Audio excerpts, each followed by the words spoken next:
Hey, Scrum Masters, you need to level up your game. See, I have seen three types of Scrum Masters in the industry. Number one, type one, which is more than 80% of the Scrum Masters. These Scrum Masters do mechanical Scrum. They act as a Scrum police and they just follow these Scrum events without even achieving the intended outcome of these events. And at the end of the day, no value generation, no customer satisfaction, right? Then number two or type two, which are nearly 15% of the Scrum Masters.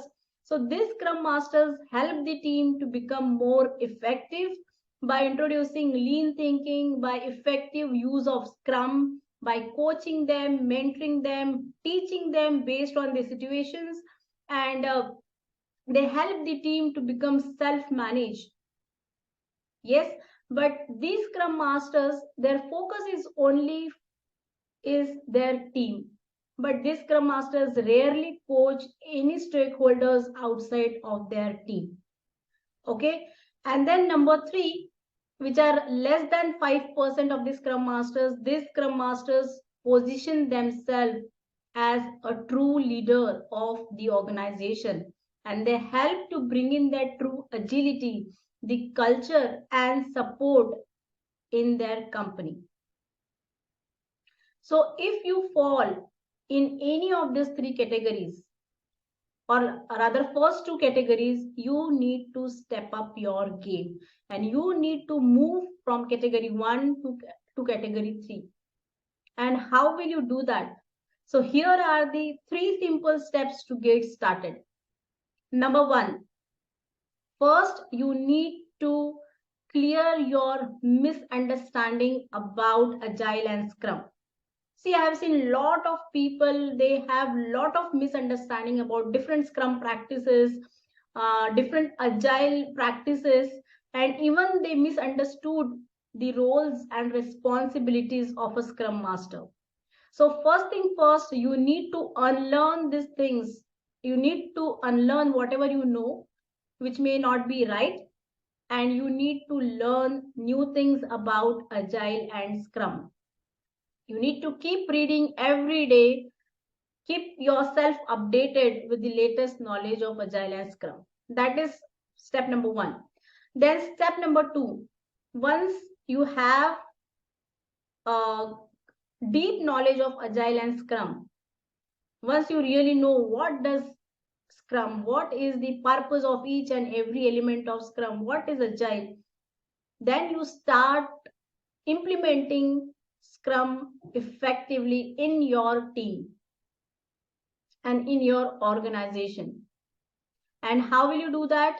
You start introducing these lean practices in your team, right?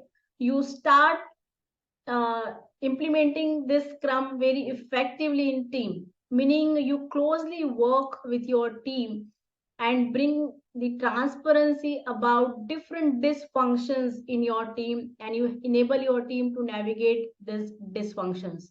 So this could be any deviations from the processes or anything from technical side, anything from people side. So there could be a lot of anti patterns or dysfunctions in the team which team cannot see by themselves.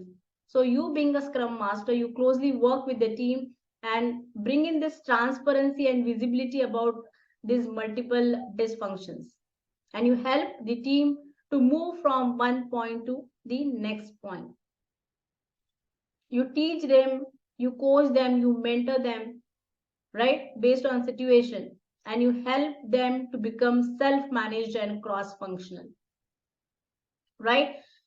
Number three, the third step is once your team start becoming self-managed, once your team is becoming more matured in Scrum implementation, you start focusing at organizational level.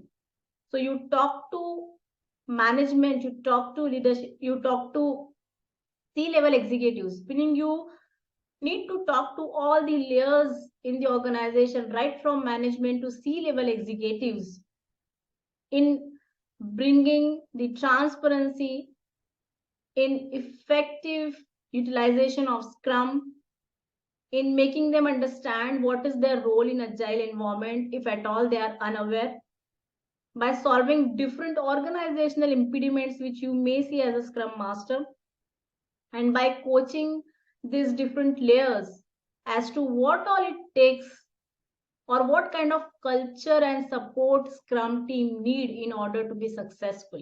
Because scrum team, they doesn't operate in silos, they are the part of organization and they need that right culture and support in order to get successful and deliver value, right?